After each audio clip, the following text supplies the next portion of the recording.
All right. Well, good morning. Good morning. Welcome to Talk About It Live with Frank and Manny. How y'all doing there, Frank? Hey, good. Good to see you. All right, brother. And this morning we got a special guest in the house this morning with us, Virgil Armstrong. How you doing there, Virgil? I'm doing good. Thank you for having me. All right. Good morning. All right, brother. Good to see you again. And so Virgil is he's a retired supervised border patrol agent from here in Del Rio, Texas. Of course, yeah, he spent his time in other places as well. But he retired out of here in Del Rio, and now he's running for mayor. And so we're glad to have you on, brother. Thank you very much for having me. I'm enjoying it. All right, praise the Lord. And of course, there's Frank over there. Hey, sorry. I was just saying good morning. Hey, everybody. Hey, so it's been kind of crazy, but remember, I just want to say this real quick. No matter what is going on in your life, God knows you. He knows about you. He knows about it. He sent his son, Jesus Christ, into the world to shed his blood upon the cross so that we could spend eternity with him. But the other aspect of that is we can have a relationship with God the Father. So explore that relationship, make it stronger. And he's always with you. He never forsakes us, and he never abandons. Amen, amen. Amen. And so we want to thank you guys also for joining us online. We're on several different pages. We're on YouTube, Rumble, as well as Facebook Live. So whatever medium you want to hit us up on. You know, we're also on Old Patrol headquarters on their Facebook page as well. So I want to thank you all for joining us. And then we're also live on our website, tacoboutitlive.com. So you're more than welcome to go over there and follow us as well as we stream live every Tuesday, God willing, every Taco Tuesday, 8 a.m. Central Standard Time, all the way from the studios of Del Rio, Texas. All right. Yeah, so we're right on the border. I always tell people it's not the end of the world, but you can see it from here, right? Yeah. We're at the end of the road, but hey, it's a good place to be right now. So Virgil, why don't you tell us a little bit about yourself? Well, as you mentioned in the intro there, I'm a retired Border Patrol agent. Spent 25 years service. Traveled quite a bit. Traveled all over to represent the service. And retired right here in Del Rio. My wife likes to call me an import. Brought me in from New Mexico. And been here 6 years. Enjoying every minute of it. Decided to retire. It was the best choice I ever made. I think you guys are right in the same boat as me. You know, it was time, and it was a good choice. And before that, I was in the Marine Corps. Before that, served my country just again all over the world. Yeah. And so just that's me in a nutshell. That was my career. Family man. I have 5 kids. Wow. And my wife. You know, so I think we represent Del Rio pretty well when it comes to being involved in the community, right. And everything. And out there, you know, sports, you name it, we're involved. Good. And you know, like I'm originally from New Mexico. We moved over here. My wife and I moved over here like 25 years ago. Served in the Border Patrol as well. Retired out of here, and we ended up falling in love with Del Rio. Yeah. You know, and this area. You know, I think Frank, you're not originally from here either, right? No, I'm born and raised in South Texas. McAllen. Then we moved to El Paso. Dad was a Border Patrol agent. And then Army military policeman for 3 years, and Border Patrol 30 years, retired here. I thought kind of like us, we're just going to, just take it easy. But the nation calls. America is calling sons and daughters to stand up, step up, and get in the fight. And so we've got a guy right here, Virgil Armstrong, who is running for mayor of Del Rio, Texas, a border city that last summer, man, saw an invasion unlike anything we've ever seen on our border, anywhere in America. You know, we had at minimum just 35,000 Haitians alone here. That's not counting Mexicans, other than OTMs, Africans, South Americans. I mean, just the world came to Del Rio, came to Texas. And so, Virgil, that's kind of my first question. Look, you were my boss in Stratcom, Strategic Communications at the sector. I know your work ethic. I know your drive. I know your character. I know the way you are. And then from there, you went on to become the Deputy Patrol Agent in charge of Del Rio Station, one of the larger stations in Del Rio sector. So folks, here sitting at the table and running and gunning to be your mayor is a man with experience, a man with executive level experience, a man who knows what it is to manage budgets and resources and assets. And so why, when you retired and you could just chill out, why did you decide to get into the political arena? You just hit the nail on the head, Manny. It's time, or I should say the time for sitting on the sidelines is over. Yeah. Our vote is our voice, your voice, Del Rio. And you know what? if we're going to make some change, some positive change for Del Rio, which is time, however minuscule it may be, or however on a grander scale, the time for change is now. The time for leadership, a dominant leadership for Del Rio that is going to, put Del Rio, in the right place, the right time. We've had some hiccups, as you mentioned, the border crisis, lack of a better word. Yeah. Everything that went on last summer, it's still going on, even though it's on a smaller scale.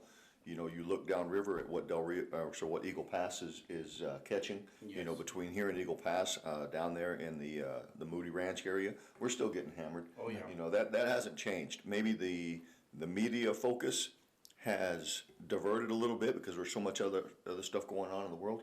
But our border crisis is still the same. There hasn't been anything or done to fix that at all. I mean, the policy's still there. And as a matter of fact, Virgil, just folks remember, the Border Patrol has 20-ish sectors throughout the country. Here in Texas, we have 5: the Rio Grande Valley, Laredo, Del Rio, Big Bend, and El Paso. And just this morning, Fox News was reporting 35,000 over the last 3 days. That's some crazy numbers, folks. We were in Laredo, Texas, Atascosa County, just south of San Antonio here. Last week, Manny and I were at a border symposium where we presented to them the fact that out of the last 2 years, of course, 2020, you saw the numbers for the first 3 months of the quarter, the fiscal year, October, November, December. And so we showed the numbers for 2021 and 19, 20, 21. And the way fiscal year 22 is starting is crazy because we're already almost at 100,000 apprehensions over 2021 just for the first few months. Over, folks, over the numbers for 2021. It's crazy. Yep, it's insane. Del Rio sector's already reported that we're over 350% that we were at this time last year. Yeah. And so that folks, the crisis is still going on. And sometimes people think that the mayors of the cities really don't have that much ability to do anything about it, but that's not the reality. The reality is the mayors play a very, very important role in regards to border security. Del Rio has over like 30-something thousand people here in this area. When we think of mayors, more.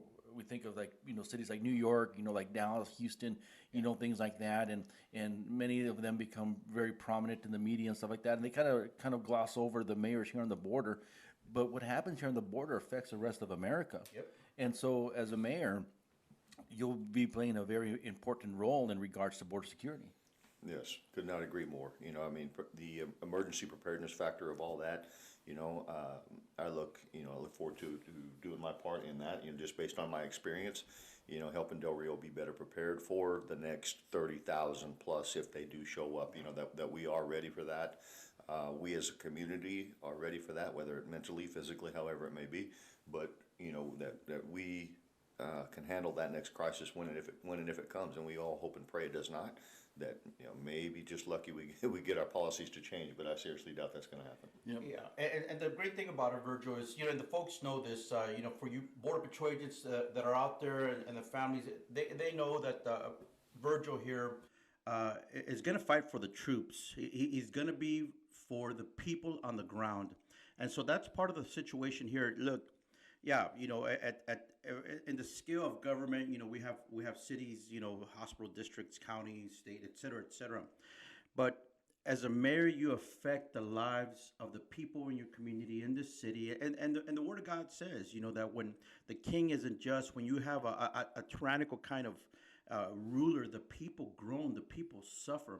And the Virgil, I know that you married locally. You married into a local family, and so that's a family here in this area. And as a lot of y'all folks know, on the border regions, this river here, it's our border, but a lot of times there's family across the river. So it's good to have that presence here. And in Del Rio, we're Texans, we're Americans, of course. We speak English, we speak Spanish. That's part of it. It's a unique culture to the border, and so. But one of the things that I think, regardless of where people are, Virgil, on the political spectrum, we as Americans, as just families, parents care about our children. We care about their future. And as you've been going down this road, and as went over in your mind why you wanted to get involved, I'm sure you had some, you got your talking points, but you got your idea. You have your ideas of what you want to do. So one of the first things, I guess, what would you want to do to impact positively the lives of your fellow Del Rians? I'd say first and foremost, there's got to be some form of economic development for Del Rio. Something that's going to support our families, our children for the future. They are the future of Del Rio.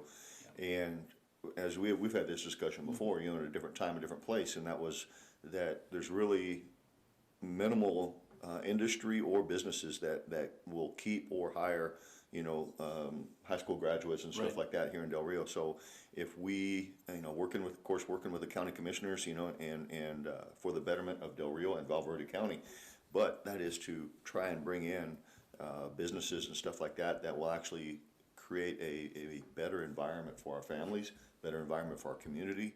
The development of our downtown, it's already been Right. mentioned. I think it's been working, with the city council right now. I mean, that the beautification plan Yes. that's out there for Del Rio, all of that just comes back to us as a community, and to help in any way I can to support that, promote that. Most importantly, there's so much funding out there, coming from government grants and different stuff like that, that I think we as a community, we as a city need to jump on board, and use an old term, the squeaky wheel gets the oil. Yeah. So if you're not applying for these grants or applying for this funding, even if it gets shot down, there's so much more out there. Just keep applying, keep going, keep moving forward. That's the biggest thing. Right. We as a city need to keep moving forward, looking for our potential for growth, and the future of Del Rio. That's where we need to move. It's got to be, for everybody. Like you said, Frank, you're 100% correct. I'm here for the troops on the ground. Whether it's, our law enforcement community, we have a prominent military community with the base out there, and just Del Rio as a whole. I represent them. I'm here for their voice, through me, to our city council, to our county commissioners. Let's do this together. And I'm glad to hear you say that, Virgil. As like I said, I've lived here for 25 years now, and my wife and I, we fell in love with Del Rio. But one of the biggest things that we saw and have experienced since we've been here is Del Rio has so much potential. It has so much potential for growth. Our kids moved away as soon as they were basically able to. They want to stay here. They want to stay here. They want to bring up families here because it's the crime rate is low. With the exception of this border crisis that's going on right now. I mean, life is relatively peaceful over here, but for over the last 20-some years that we've been here, it seems like businesses have been prevented from coming in here, and for some reason or another, and we have the Air Force Base here, which should be, which screams out to other businesses that Del Rio's a place to potentially grow. Basically all of our industry is gone now. And I'm not gonna mention the roads right now. I always feel like I'm going off road. When I'm driving around over here, places like that. But my point is that I think sometimes it takes the eyes of someone who hasn't been here their whole life, and not to cast any dispersions or anything like that, but kind of have a fresh look at things.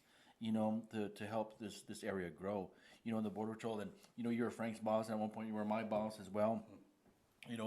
But when I've always used to tell my agents my trainees that would complain about the areas that they were living in. I said, look, try to make it better for the next agent that comes around, for the next agent family that comes around. Get involved in your community, and this is one of the ultimate ways to get involved. Yes, it is.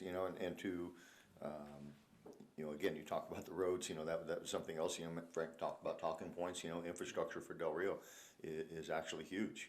Making sure that our departments that we have within the city, are all functioning efficiently and economically and stuff like that. And it all comes full circle. To what we're seeing, what the citizens are seeing done out there on the streets on a day-to-day basis.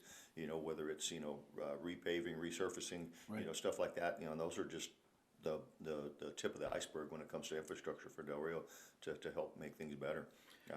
Yeah, Virgil, you're saying that. I mean, you're speaking music to my ear. One of the things that I've used to write to the newspaper, when we had the Del Rio News Herald here and such, was every time it rained, man, we had floods in the street, basic stuff. And I know there's a process, and I know there's bureaucracy and stuff, but I know you, man. You're a walk into a room, take charge kind of guy, and that's what we appreciate. In the Border Patrol, there's also bureaucracy and stuff, but we're always looking for those autonomous people, those people that know what the mission is. They've got the skill set, and so let's go get it done. Let's get the job accomplished, the mission accomplished. And I know that's the kind of drive you'll bring to the position. And as we go here into the next into the months ahead, leading up to May, to the election in May, we're here at Manny and I at Tacobout Live are ready to help you, ready to go out in the streets and help you get the word out, because we know you, and we know that you're gonna take your responsibilities to heart, and you're going to try to do the best job that you can do for us, for our city, for our children, for our future. Part of the dynamic of work here, Virgil, is your interaction with the county and with the other, governing entities. And so I imagine if you haven't already, you're definitely going to be reaching out to these people like the county judge and the, city council, etc. Well, what are your initial thoughts? When you decided to do this, obviously you start with yourself, you start with God. You participate. I understand you're involved with acts and stuff like that. And so tell us a little bit about that journey. I'm sure at some point God was wrestling with you, put that thought in your head. He did. Tell us a little bit about that journey to the point to where you're at now. He did. And the simple fact that I've always been. Since I landed here 2015, 2016, heavily involved with the community just because of my children. Coaching youth football, coaching different sports with them, for them, and to me it's about the kids. If anybody knows me when I'm out there on the field, when I'm part of the e-board here for the local Del Rio Youth Football League, I am all about the kids. And that's my mentality is to just. If you're not here to influence those children and make it better, then you shouldn't be part of it. Get out of the way. Get out the way, exactly right. And so coming back full circle, I always talked about, hey, well, we need to step up. And my wife would always joke, like, you're such a public figure, you in the community, you talk to the coaches, you talk to the people of Del Rio, stuff like this, and, just a busybody, if you will, kind of sort of. My wife would joke, like, you should run for mayor. So it was a joke around the house. That actually has come to fruition. She would joke amongst our fellow friends and business constituents and stuff like that. It's like, he should run for mayor, and everybody like, no, you really should, and different things like this, just based on my past experience, just what I potentially bring to the table, which I hope is very positive for Del Rio. That's my goal, is to be to make change, but positive change. Yeah. And so. You know me, Manny. I'm a Christian. I'm a converted Catholic here at the Del Rio. So a lot of prayer, a lot of thought went into this. Yeah. To just do what is right, to be able to make that positive difference. Not just be a face in the crowd. And like here you are and stuff like that, but to actually have the ability, and that's all I've ever asked for, is to have the opportunity to make that difference. That's all I ask for. It's awesome you say that, because I think, my wife has kind of expressed these words to me. Why can't you, why can't you just stay retired? I mean, in the sense that she doesn't want me to get involved in things. But, she says that because she, like you, I served in the Border Patrol, served in the United States Army, so, don't hold that against me. They're Virgil Franklin's in the Army. Between two Army guys. A couple Army guys, right, the Marine in the middle. Exactly. I think it's a fair fight. Marines would say that, right? But, she knew that I just couldn't stand back and not say anything, and you running for office, after you served in the United States Border Patrol, you could have just gone out, sat in the porch and drank your coffee and watch the sun rise and the sun set. Go chase coyotes and predators. Go chase coyotes and, the real animal coyotes, not the coyotes that run people over. But you decided to get involved in the community, and I think that's a good thing, because I think you do bring a fresh perspective to this community, and especially what you've seen, what illegal immigration can do to a community, how it affects the community, how it affects the people, how it affects our taxes, our way of life over here. I mean, Del Rio has completely changed since this border crisis has begun. Like Frank was saying, this not too long ago, we had almost 15,000 underneath the POE, and we saw how much influence the mayor can have when he shut down. The current mayor shut down the POE for a few hours, right? It made a difference.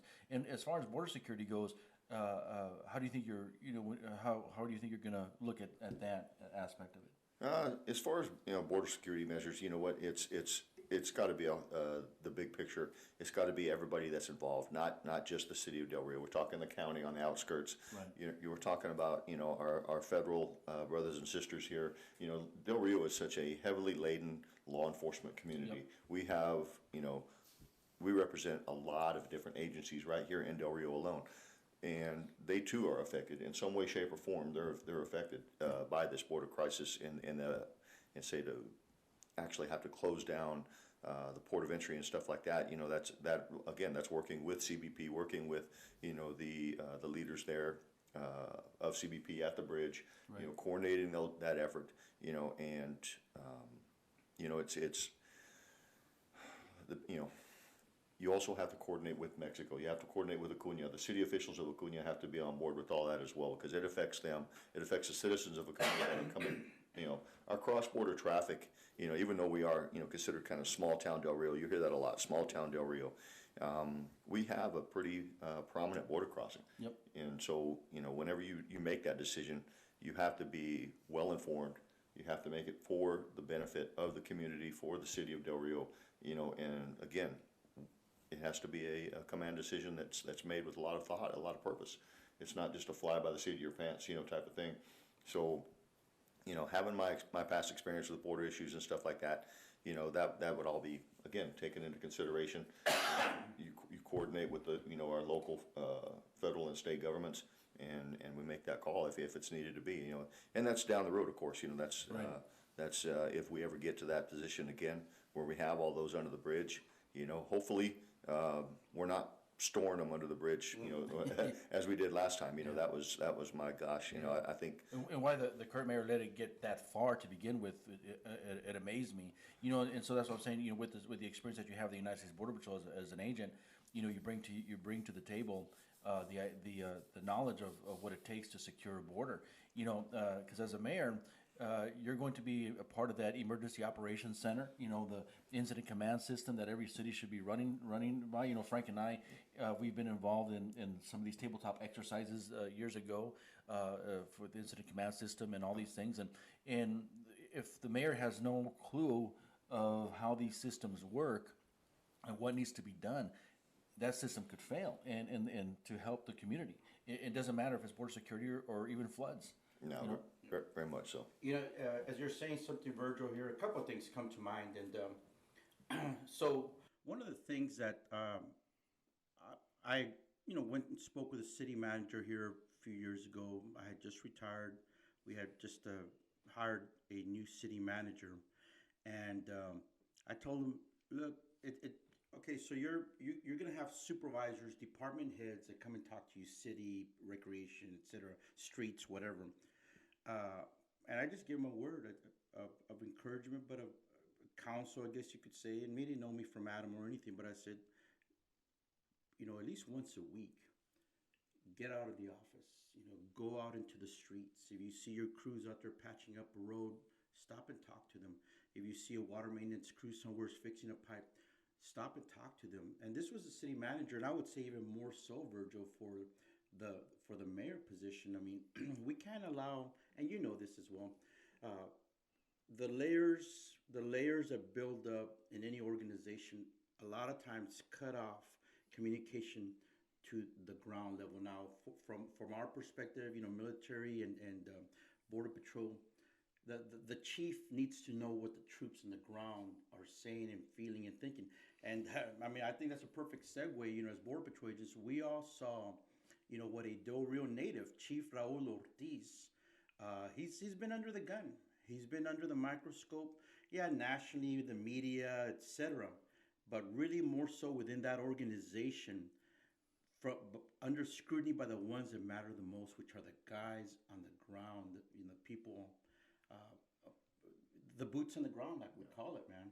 When Chief Ortiz first came here to Del Rio, that was one of the things that I immediately admired because he was coming from RGV down there. Yeah. And so everything that I heard about him at the time was that he would actually get in his ride and go out to the field and work with the agents, talk to them, see how they were doing, stuff like that.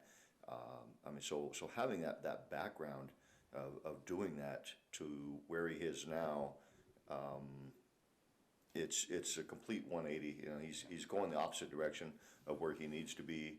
I'm going to put Rodney Scott, former chief before him, on a pedestal. Rodney Scott actually was willing to fight for those boots on the ground. He was willing to fight for the patch that we wear on our sleeve.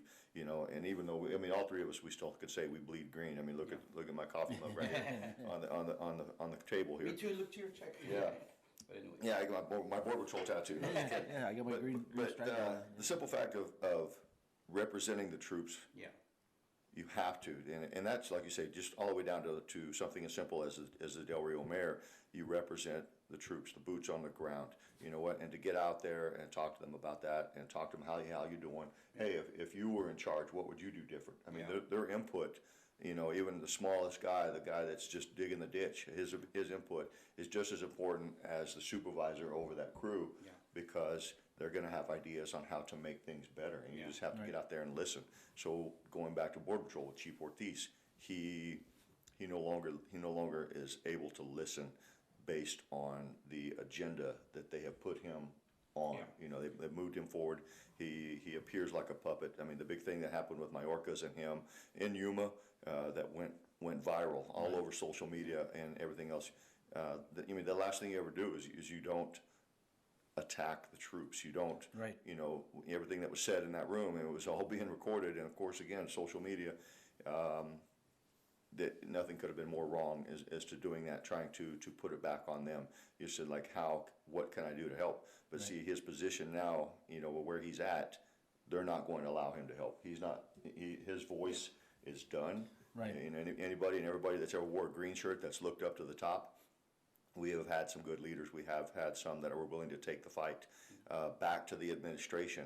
And that, again, was Rodney Scott. You see what he's doing now. He's actually a different type of voice, but he's still talking against the current administration, their immigration policies and stuff like that. And so he's still putting the fight back to them where, and I apologize to all my brothers and sisters in green out there. We're not going to get that fight anymore from our current leadership. And it's hard. It's hard for me to say as well Virgil, because he was my chief. Here in Del Rio sector, I consider him a good friend over the years. But what I've seen in these since he's been the chief of the patrol has been very, very disappointing. And I hate saying that. I really, really do. I look at what Chief Scott was doing. We even talked to Mark Morgan, who was a border patrol chief at one point, and I wasn't really crazy about them bringing an FBI guy on and whatnot. But since I've talked with him over the last time we were able to have a discussion with him, I was very enlightened in how he looks at border security and what he's willing to fight for as well, even more so than what Raul has been doing right now. That was surprising to me. Yeah. And I have to tell you that Frank and we still get calls and texts a lot from agents and how they just, what they're feeling and what they're going through. And sadly, they feel abandoned by this current chief. And so knowing that these policies that the Biden administration there's actually no policy. It's just open border policy. That's it. No borders. There's no borders, right? And so they came in, they got rid of Trump's policies. You and I, when we were in the Border Patrol still, when Trump became president, we saw the difference, right? We saw how the encounters went down, the apprehensions went down, the crossings went down, drug apprehensions went up, sex offender apprehensions went up, like they are all supposed to. We were deporting people, prosecuting smugglers, doing what Border Patrol's supposed to be doing. And I know Raul saw all this, and to come in with this administration that got rid of Trump's policies, not because they were bad policies, but because they just hated Trump, and then to come in and say, I don't see it. And I just got to say their policy as well, beyond hating Trump, is that they hate America. They hate America. The socialists and Marxists that are in control right now, sadly, of the Democrat Party, hate America. They want to destroy our very foundations. They look for years and years. They've worked to eliminate God, the concept of God, you know, the reality of God, Constitution, the Constitution, etc. And one of the things, Virgil, and I mean, and it's got to get put on the table. And actually, one of our viewers here said it. She said, "Shut the NGO down." Yeah. So let's go down this road a little bit. You know, not to disparage anybody of any faith or anything. I mean, you yourself said you're a member of ACTS, the Catholic community, but there is, just like in the Republican Party and even in the Democrat Party, there's a lot of people that don't agree, Democrats that don't agree with Biden, Pelosi, their policies, what they're doing to America. And the Republican Party, we have this infiltration of liberals, that want to destroy the Republican Party. Why? Because they know that it stands in the way of liberal Marxist plans. So they want to take down the Republican Party. And even within religions, even within faiths. And so one of the biggest things, Virgil, that we have seen is the role of NGOs, non-government organizations, and what they do now. There's people that look at it from the humanitarian aspect there. We got to help these people out. There's people that look at it from the perspective of all they're doing is transporting people into the interior of the country. Yep. And one of the biggest players, you know this as well as I do, is Catholic Charities. And so I'm not asking you, I just, just your general thoughts. What are your thoughts about that as a person of faith and as a Catholic? Well, I think, the NGOs, it's like say they are, some of those are Catholic charities. I mean, they come from all walks of life. Their initial view or their initial stance on the immigration issues, and I'm going to go back before this administration, I'll even go into the Trump administration, probably even before that. They were there to assist, provide aid, help out, things like this. And we historically, as Border Patrol, we dealt with them whenever we had a separated family. We had a border crisis, where there was some border violence, some heinous border violence that separated a family, directly affected a family. We would bring the family into our fold, help them out, get them to the NGO so they could provide assistance to them on go through whatever process they were going through at the time. So that in itself was the initial upbringing of the NGOs and how they came to be. Yeah. Now that whole focus has changed to where, like you said, they are actually facilitating the transport of these aliens, and I know they're doing it out of the goodness of their heart. If you look at the big picture, it's still a positive mission. But I think they're and I could be wrong about this, but they're being aided and abetted through this administration to get them as fast as they can. This last group of Haitians, everything that I heard was that they already had money. Yeah. They've been living in Mexico for however long, transitioning themselves from South America into Mexico, and when they show up here, the NGOs, immediately ran out of money, stuff like that. The Haitians were, hey, it's okay, I have money, and where did you get where did all of this come from? I mean, again, not being a conspiracy theorist, but it really does make you raise an eyebrow and think about where did they coming from, a country that was already in despair, traveling to the United States. Where did that money come from? How did they get that money to facilitate their travel to whatever state they were going? Yeah. And so, to clarify it a little bit, folks, the reason I asked that is because, it was a question here, but as we've been going down this road, fighting against this aspect. Oh, yeah, there you go. As we've been dealing with this, we have had to, bring to mind and make known to folks, what is happening on the border. And part of that has been the role of the NGOs. And so Manny and I have been examining that. We've been researching it, and actually, what's transpiring, people, just so you know that it's coming under the microscope of Congress. There are now calls for watchdog groups. There are Freedom of Information Acts that have been filed. Congressmen are looking at it. One person that right immediately comes to mind, Lance Gooden, out of the Dallas area, is looking into the NGOs. It's made it big time on Fox News and everything. And so, even right now in the midst of primary season, as we have people going to the ballots to vote for the representative here in CD 23, we have Congressman Tony Gonzalez, who is in bed with the non-government organizations, and Tony Gonzalez is the king of hypocrites. Right. He is, I mean, of the hypocrites, he stands head and shoulders above everybody else because he facilitated the movement of illegal aliens from Laughlin Air Force Base on behalf of Mayorkas when Mayorkas sent Raul Ortiz to speak to and get Raul Ortiz on board to approach Tony Gonzalez. We have the video where Raul Ortiz says, hey, I'm the one that asked Tony Gonzalez to ask DOD Air Force to allow Laughlin Air Force Base to be used for 737s to fly these people that Virgil was just talking about. These are not credible, real amnesty cases. But Tony Gonzalez allowed them to fly into the country. And then the other thing is he's in bed with the non-government organizations like Endeavors and all these other NGOs up and down this border. And it's about the money. And so it is about the money. And the way that it's being used, like for instance, Manny, one of the things that I posted was that George Soros, everybody knows George Soros is like, man, the evil emperor that wants to destroy America. Except the Democrats, they don't know that for some reason. Yeah, some of the Democrats don't. Of course, the leaders, the elites, do know that. And Tony Gonzalez, we're gonna show you folks the links that Tony Gonzalez has to George Soros. But anyways, they just gave like almost $200 million to this institute, the Institute for Justice, Vera Institute for Justice, to help illegal aliens get off the charge, get off the hook for the charges against them. Right. And that's our money that's going to that. It is our money. Rightfully so. Congress, watchdog groups are looking at non-government organizations and the role that they play. And right here, we just got the news that down here by Whataburger and the Chinese buffet place here, Manny. They used to be a eye clinic of some kind.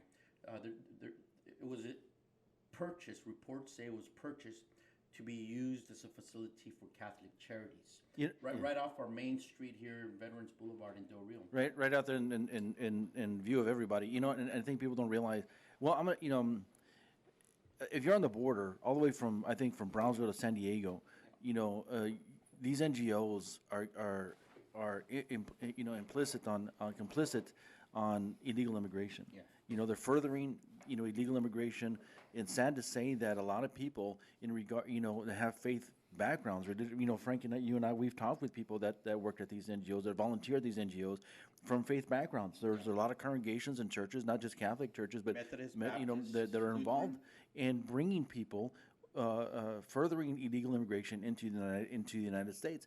What they've done is basically cut out the middleman for the smuggling organizations. And so my opinion, I'm going to say it over and over again, they're nothing but travel agencies for the cartels, and they have helped make the United States government the largest legal smuggling organization in the world, because this is what's happening. When I driving around Del Rio, I see them gathered at the local gas stations, at the local NGOs. Folks, these NGOs are making big bank facilitating this illegal immigration. And they're one of the big reasons I think that the smuggling organizations and the cartels are making more than $25 million a week is because many of these cartels and smuggling organizations no longer have to pay for these drivers, that they used to pay for. These NGOs are doing it for them, And so what about the children? I mean, I just gotta say that it's kind of like Anthony Aguero when he went and got in what's his name's face, Sharpton's face. What about the children? What about the children? Look, folks, this is a massive cover for the movement of women and children, and by reports out there, even Health and Human Services, which is the federal agency that's largely in charge of this, Office of Refugee Resettlement, ICE, Immigration Customs Enforcement, of course, DHS, they're involved in this. But children are disappearing, folks, and as believers, as Americans, as God-fearing Americans, we should be troubled at what's happening. So anyways, that was a bit of a segue there, and so we're going to come back over here. Of course, you're running for mayor, and then one of the things that you said that's near and dear to me, Virgil, is economic development. We need that. Look, government is the main employer here in this area, whether it's a school district, the city, the county, or the federal government. Yeah. And then you've got, retail, you've got service, you got restaurants and service providers and stuff. But honestly, we need manufacturing. We need some kind of manufacturing or some kind of other form, professional industry here. One of the things that I've thought about is we're on the doorway, Virgil, to Big Bend, and so we need, that's a door for ecotourism. Yes. Ecotourism. I mean, there's a lot of outdoor recreational stuff that needs to be expanded. I know that Academy, there was reports that Academy initially wanted to come to Del Rio. For whatever reason, I'm not too certain about that. They wound up in Eagle Pass. But we need to explore that, man. We need, and that's retail as well, but we need to look at the long-term viability, sustainability of our community. Out by Austin, the mayor of a city out there, and I'll have to look it up. I know we have reported it, but he petitioned Samsung directly. The mayor petitioned Samsung, and Samsung built a multi-million-dollar facility in his community because the mayor went and spoke with Samsung. And that's the kind of stuff, and that's like thousands of jobs to build the facilities, the infrastructure that goes into it, and then, all these jobs that stick around at a Samsung manufacturing facility, man. And so that's the kind of over-the-horizon, creative looking that we need here. And man, I'll definitely partner, as folks know. Look, I'm running for Congress. And part of what I would be doing is sitting down at the table with people like Virgil and his team at the city and at the county. What are we gonna do to bring the spotlight not just on Del Rio, not just on Valverde County, but also on our communities, on our region. And so it's a network, Virgil. And that's I know you know that, man. You know about coalition building. You were very involved, Border Patrol, different functions, different organizational levels. I'm sure you see that transition where you could use that skill set to make Del Rio shine on the border. No, without a doubt, you're exactly right, Manny. And that was one of the first things. Frank, he's Frank. Manny, Frank. I'm looking right at you and I'm talking to him. We are the Taco twins. Yeah. So to go down that road, one of the first things you heard me mention right off the bat was economic development for Del Rio and how important I think that is. And again, whether it's these manufacturing plants working there, I know that is something that is on the city horizon right now is a second international bridge. And you watch the city council, I catch up with city manager Sheeling. I watch his post council meeting report that comes out on Facebook as well, which I think, and I gave him kudos the other night. We were at a little get together it was a beautification project that's coming around for Del Rio, and we had a pretty good turnout for that. But I sat down and I talked with him about that as well, and of course it's coming about that we as a city, could look forward to that second bridge. I mean, because if we don't entertain the idea of bringing that type of industry, Acuna is already on board. They're ready to go. Where we, I think, the city of Del Rio, we need to step up. We need to move a little faster, a little harder. We need to give it some more economic thought as far as the betterment and the benefit of Del Rio, how we would see that. But it's out there. It's knocking on our doorstep to build that second bridge. Yeah. And again, that creates all the maquiladoras that are down in Mexico to facilitate their cross transit of all their product and stuff like that, which in turn can help create more for Del Rio. And that's just one part of it. Like again, you talk about the economic base of having more and more businesses want to come to Del Rio. That would be a benefit for their families, for our families, for the future of Del Rio, and that's just going to create more and more prominent futures, as we talked about, for our children. And if they want to decide to stay here, that they can go out and find that job, a good enough job that's going to support the family that they bring up and start raising here in Del Rio. Whereas right now, you mentioned it, I know, I look at some of my children, I'm gonna be losing one next year, he's a junior now, he'll be a senior next year, and where's he gonna go, what's he gonna do? I mean, Yeah. we have some ideas, and he talks about, where he wants to be, and it's very saddened to me, that it's probably not going to be here in Del Rio, Right. There's nothing here for him. Yeah, like my children, they have mentioned to me many times that they would have loved to have stayed here in Del Rio, but of course, there's only like a few things that they can do. Is either law enforcement, military, and if they're fortunate to get stationed back over here, the school district or medical, and sad to say, in our community, the medical facilities are somewhat to be desired as well, and we get a lot of people that aren't from here, this area, serving in these medical facilities as well, and it's kind of hard to project, whether or not we're going to have beneficial, medical securities in facilities in the future as well, because there's so much potential that Del Rio has. Yeah. And that's why I love being here. Sometimes I think about heading out as well, going out up by San Antonio area as I get older. I have more doctor's appointments that come up, but I love being here. I really do, and so, and the quality of life to me is a little bit better, and the cost of living is a little bit, property taxes, however, they need to go away, but, we like it here. It is a bit of a challenge, and of course that's been in the works for years and years. There have been past administrations, mayors, et cetera, that have actually had county judges that have had issues with developing the area with growth in Del Rio.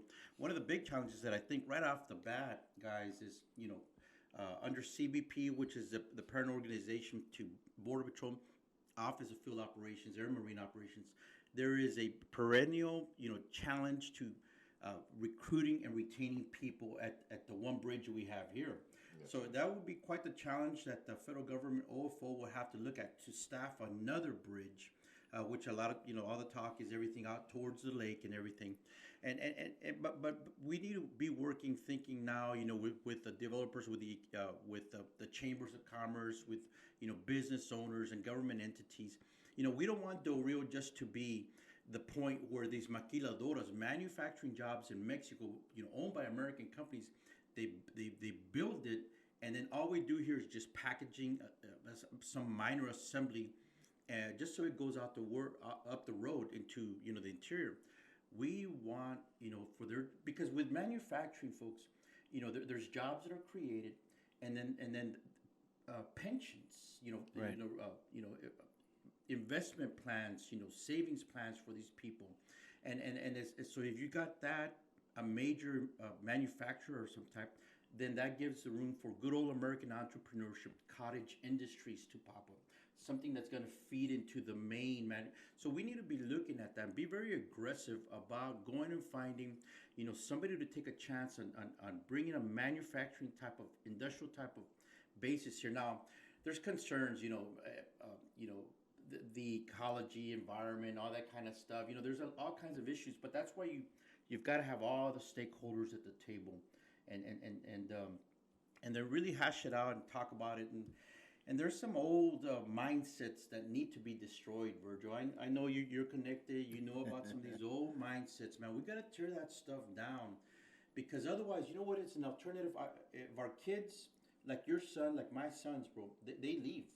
They go because, hey, they go to school, they go find jobs elsewhere. But the other alternative is those dang cartels, those criminal organizations that are recruiting our children. Yep. And if you look at this border region, places like Crystal City, Carrizo Springs, Eagle Pass, and even here in Del Rio, crime, the life of crime has a certain allure to it. We need to offset that. We need to offer them an alternative. And so I just, wanted to throw that out there, No, you're very right. I mean, it's hard to compete with that because, as we, being prior law enforcement, stuff like this, that we'd always look at that, like, hey, you catch a guy, you're like, well, why are you doing it? He's like, because it's easy money. It's easy money. It's easy money. They're going to pay me this much to do this much, or do nothing at all, but sit on the top of a hill, and watch for you guys. And whenever you guys would come around, I call on the radio, and I get paid so much a day for just doing that. It's crazy. I remember pulling teenagers over driving Escalades, man. And Yes. Yeah. Yep. Where do you get that kind of money from? Right. So to compete with that with our children, and push them forward. I mean, the only sad drawback was, we saw this huge increase of unemployment, where the government was paying everybody to just stay home. We're still seeing the residual effects of that. It's sad to say, we as a country, we're fighting the increase of minimum wage. Like, well, we really don't need that. Yeah. But look at what's happened, and the businesses themselves, because they still have to stay gainfully employed, they still have to stay in production and stuff like that. They took it upon themselves, like, you know what, that to you, you don't have a say in how I run my business. And you look at some of these businesses and what they're paying now, as far as it's well above minimum wage. Right. And that's just so they can actually stay above water, stay in the green, and not in the red. And you plan on taking any type of vacation, you plan on going anywhere right now, and this is just, I'll use Texas as an example, is you get the warnings of service will be slow due to lack of employment. Right. And it's so sad that we got to see that, where I would, I'd love to have that in Del Rio, the creation of jobs, more jobs, bring in, reach out, even if it's just a letter, if it's a solicitation, if you have to go in person, why not? Well, what's it going to cost me as the mayor of Del Rio? Not going to cost me a darn thing to go talk to an industry or talk to a prominent business.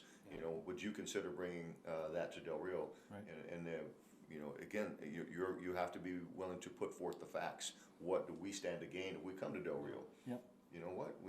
I think we have an economic thirst in Del Rio, and you see it, you hear about it in the community day to day. It's like, why does Eagle Pass have that and we don't have that? You hear that so much. Yeah, and as we get closer to closing out, I'm gonna kind of throw it out there as well, because living over here for these last 20-some years, 20+ years, I've heard and seen about a lot of businesses that want to come over here, and sad to say, there's a lot of local politics that have a play in that have an influence in that, where local businesses are kind of turned away, and I appreciate. I've heard about that. Yeah.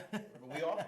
We all have, and I appreciate, people, local businesses wanting to flourish, but the reality too is that competition is good. Yeah. Competition provides growth.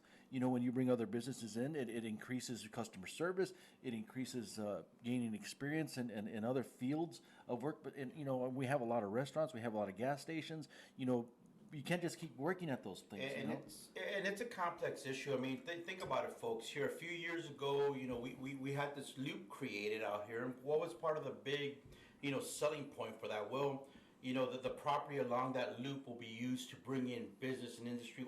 So far, nothing's happening. And I know it's complex. Look, there's so many layers. It's such a comprehensive issue. I'm glad to hear, Virgil, that like you said, you were at a gathering, was a well-attended event. People are talking about this. Now we just need, those are all the pieces to the orchestra now. So now it's time for you to take up the little, it is. And direct that, working in conjunction, of course, with the county judge and with the other governing entities here. Part of what we hear about also is clashing, and butting of heads and personality issues. Man, this is our town. Yeah. This is our town. We need to work together for the good of all of us, for the good of our children, for the vibrancy and the health of our community. And look, when you talk about going out and you're willing to go get, in front of a group of people, an investor, a company, a corporation, or anything, let's give old Bruno a call, and I'm sure he'll put us on an airplane there somewhere. I'm sure Bruno can get us some airplane tickets there, right, Mayor?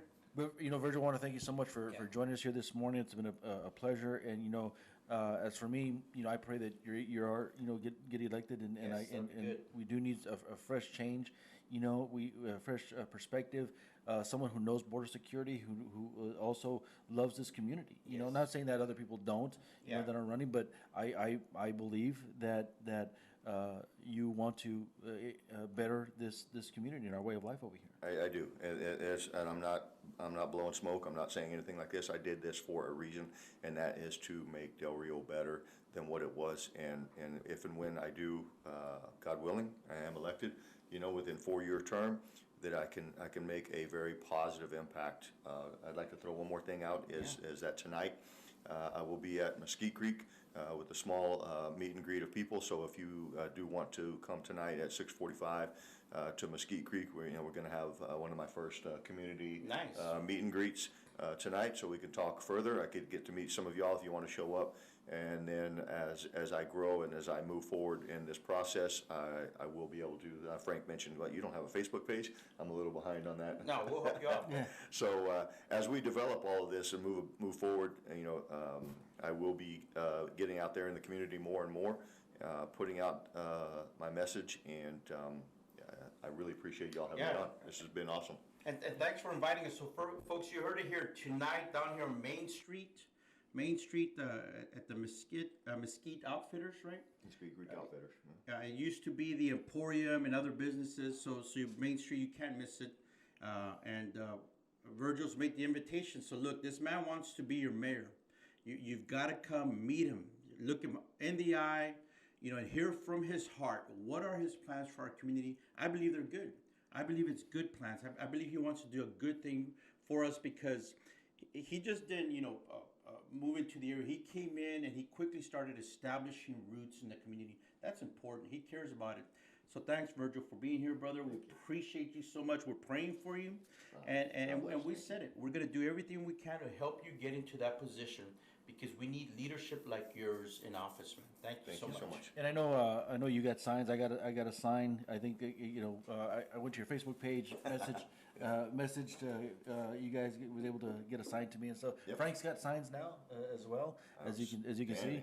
Frank Lopez is running for Congress as independent for District 23 against Tony Gonzalez. Folks, get out there, vote for him. Yeah, remember November. Right now is the primary, and there are some very important elections right now. Some tight races. So Commissioner races are coming up. We have those. We have the Justice of Peace elections coming up. That's going to be in March. Again, Del Rio, your voice. Yeah. Early voting's going on now. Your voice is your vote, and it matters. And I'm kind of repeating what Judge Owen said. You have to get out there and put your voice and let it be heard. Amen. Well, folks, we want to thank you so much for joining us here this morning on Tacobout It Live with Frank and Manny. God willing, we'll be here next Tuesday, 8 a.m., next Taco Tuesday, 8 a.m. Central Standard Time here in Del Rio, Texas. We'll bring you some more news, events, and talking points as well. So, folks, but get out there, vote, get out there, be a part of your community, make a difference, get the word out, and we'll say God bless you, God bless. Oh, I'm sorry. Yeah, real quick. Yeah, folks are asking, how do we get his name out? Virgil Armstrong.